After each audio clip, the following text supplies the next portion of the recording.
Bienvenue sur sur ces vidéos sur les retouches de portrait. Pour ce faire, on va s'amuser énormément avec ce portrait. Ce portrait, c'est pas une jeune, très beau mannequin parfaitement maquillé, etc. Et c'est justement un peu l'intérêt de cette photo parce que ça va nous permettre de pouvoir montrer énormément de techniques et de comment on peut essayer de corriger tous ces problèmes. Donc,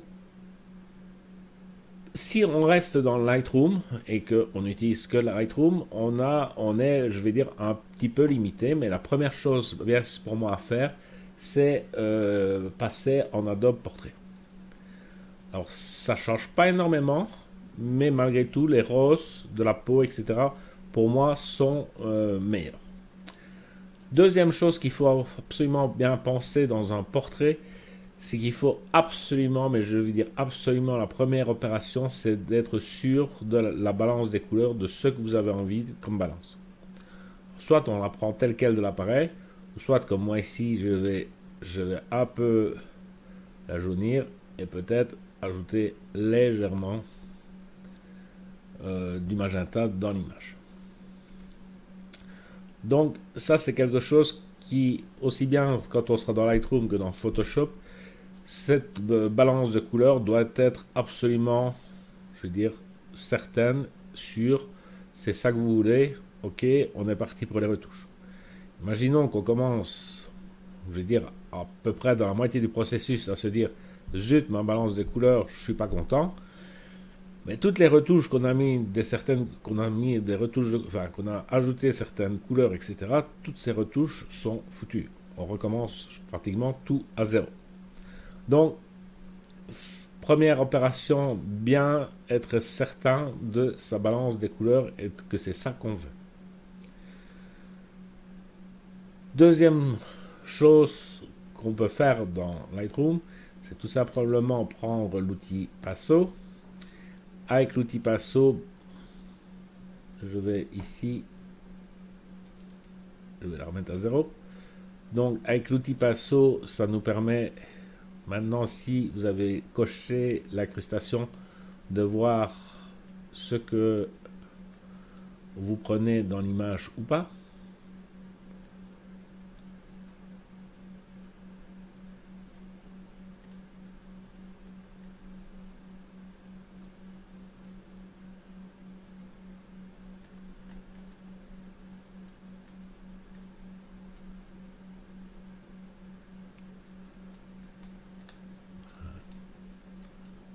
Voilà. Et une fois que vous avez fait ça, ben, on a deux solutions. Soit vous prenez ici adoucir la peau, voilà, et Lightroom a mis la clarté, et il l'a mis franchement pratiquement à zéro. Moi, en général, je préfère diminuer un peu la texture et diminuer la clarté comme à peu près à ce niveau-ci. Ça me paraît déjà, si je prends un avant-après, déjà une très belle modification. Hein. Donc, en général, je me contente de ça et pas de mettre le curseur à zéro. Deuxième modification qu'on peut faire dans Photoshop, je vais terminer ceci, pardon, dans Lightroom, c'est corriger les défauts. Pour ce faire, on va passer en 100%. Et donc, une fois qu'on a fait cette clarté, ben, si vous voyez encore des petits défauts, on peut essayer de corriger ces petits défauts.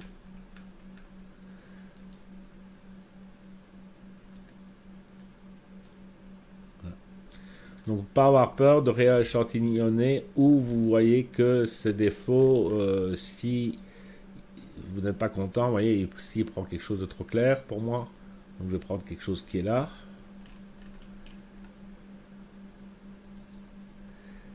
Dans les échantillonnages de défauts, on peut ici aussi demander un contour vers 50, ce qui permet souvent de faire une transition entre votre retouche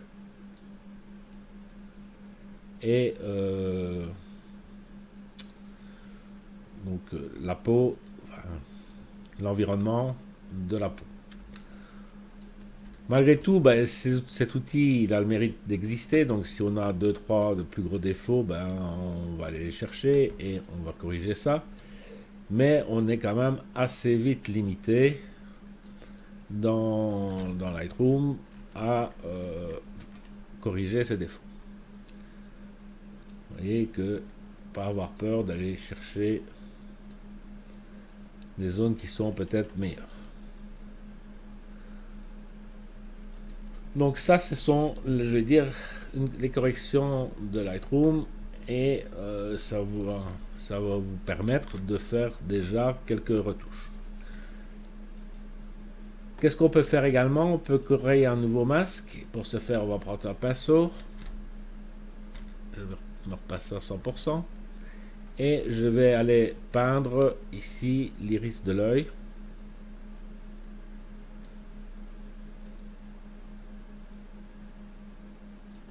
Voilà.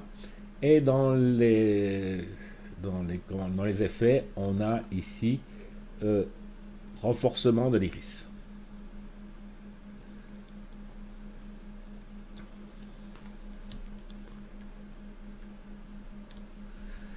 Et donc, voilà, je veux dire, à peu près tout ce qu'on peut faire dans Lightroom. On avait aussi encore quelques défauts qui étaient là. Voilà. Ok. Je vais créer une copie virtuelle.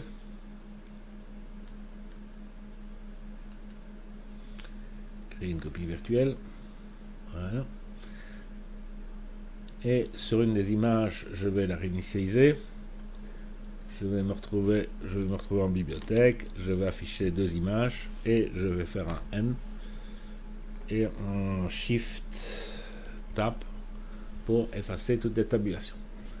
Donc, ça c'était notre image de départ et voilà ce qu'on fait à l'arrivée. Déjà dans Lightroom, on voyait qu'on a quand même déjà amélioré pas mal cette photo. Et pour certains, ça peut largement suffire. Ça peut également suffire si vous n'êtes pas aussi proche, donc ce n'est pas un portrait trop rapproché.